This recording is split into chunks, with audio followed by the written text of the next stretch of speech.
আশরাফ কায়সার, আপনাকে দিয়ে শুরু করতে চাই।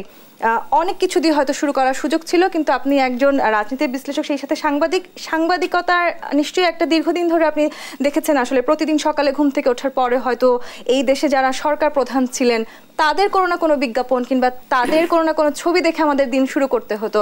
আপনি নিশ্চয়ই জানেন আজকে এই যে আমরা নতুন একটি দিন শুরু করেছি এবং সেখানে অন্তর্বর্তীকালীন সরকার প্রধান বলেছেন তার কোনো ছবি কোনো বিজ্ঞাপনে ব্যবহার করা যাবে না। নতুন একটি প্রথায় আমরা ঢুকেছি, অর্থাৎ নতুন একটি দিন আমাদের শুরু হয়েছে। সেই জায়গাটি থেকে আমি শুরু করতে চাই।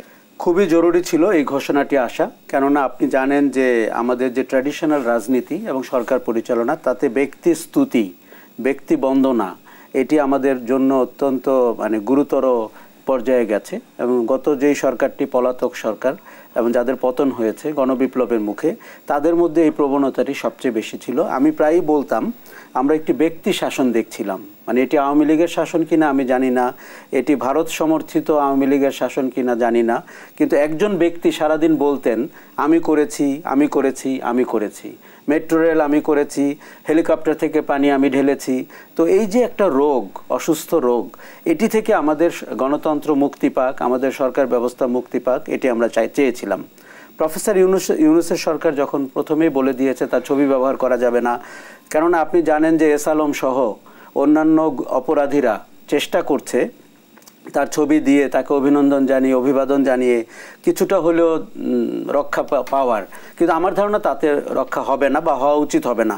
এবং যদি হয় আপনি আমাকে আবার মাঠে পাবেন প্রতিবাদ করার জন্য। আচ্ছা, যেটি হয়েছে যে একসময় আমাদের তত্ত্বাবধায়ক সরকারের প্রধান ছিলেন বিচারপতি শাহাবুদ্দিন আহমেদ। উনি এমনও বলেছিলেন রাষ্ট্রপতির পদ মহামান্য বলার দরকার নেই। আমি এখনও মনে করি, আমরা গত কয়েক সপ্তাহ ধরে বলছি, এটিও বন্ধ করা দরকার। দেখুন, আমাদের গণতন্ত্রের একটি বড় শর্ত হচ্ছে যে জনগণের সরকার হয়েছে কিনা এবং জনগণমুখী শাসন ব্যবস্থা তৈরি হয়েছে কিনা।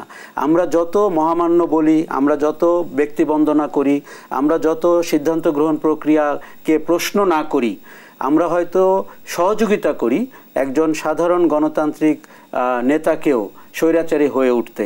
আমাদের এক জায়গায় তো থামতে হবে, এবং আমার মনে হয় ছাত্র জনতা আমাদেরকে সেই বার্তা দিয়েছেন কোথায় থামতে হবে। কাজেই প্রফেসর ইউনূসের সরকার অনেক কিছু করবে আমার ধারণা, যেটি আমরা বিগত পলাতক সরকারের কাছে পাইনি, যেটি আমাদের প্রত্যাশা এবং যেটি আমরা আগামীতে যারা নির্বাচনের ভেতর দিয়ে নির্বাচিত হবেন, যারা স্থায়ীভাবে আমাদেরকে অনেক বছরের জন্য শাসন করবেন, আমরা চাই। এবং আমি আপনাকে পরিষ্কার বলি, আমরা রাজনীতিবিদরা দেশ শাসন করুক সেটি চাই। আমরা সাময়িকভাবে হয়তো অন্তর্বর্তীকালীন সরকারকে আমরা গ্রহণ করেছি, সেই রাজনীতিবিদদেরও কিন্তু দারুণভাবে বার্তা নেওয়ার সুযোগ রয়েছে। দেখুন, একটি পরাক্রমশালী সরকার যাকে প্রশ্ন করা যেত না, যার কোনো অবকাঠামোর বাজেট কত এবং আপনি কোন অবকাঠামো কেন তৈরি হচ্ছে, বিদ্যুতে কাকে কত টাকা দেওয়া হচ্ছে, এবং সালমান রহমান বলে যে লোকটি, এই লোকটি আসলে কে এবং সেই লোকটি কি করেন, এবং এই লোকটি যে শেয়ার মার্কেটে লেনদেন করেন এর লভ্যাংশ কে পায়, এই যে বাজারে যে কথাগুলো ছিল, এটি কিন্তু আমার খুব বিশেষজ্ঞ মতামত না, এটি আমি কাঁচা বাজার, শেয়ার মার্কেট, কফি শপ থেকে আপনাকে বলছি। এটি বুঝতে আসলে কোনো রকেট সায়েন্সের প্রয়োজন নেই, একদমই প্রকাশ্য ছিল। লুটতরাজের এমন প্রকাশ্য আয়োজন আমরা খুব দেখিনি। আবার আপনি দেখুন, আমাদের জাতির সবচেয়ে বড় অর্জন মুক্তিযুদ্ধ।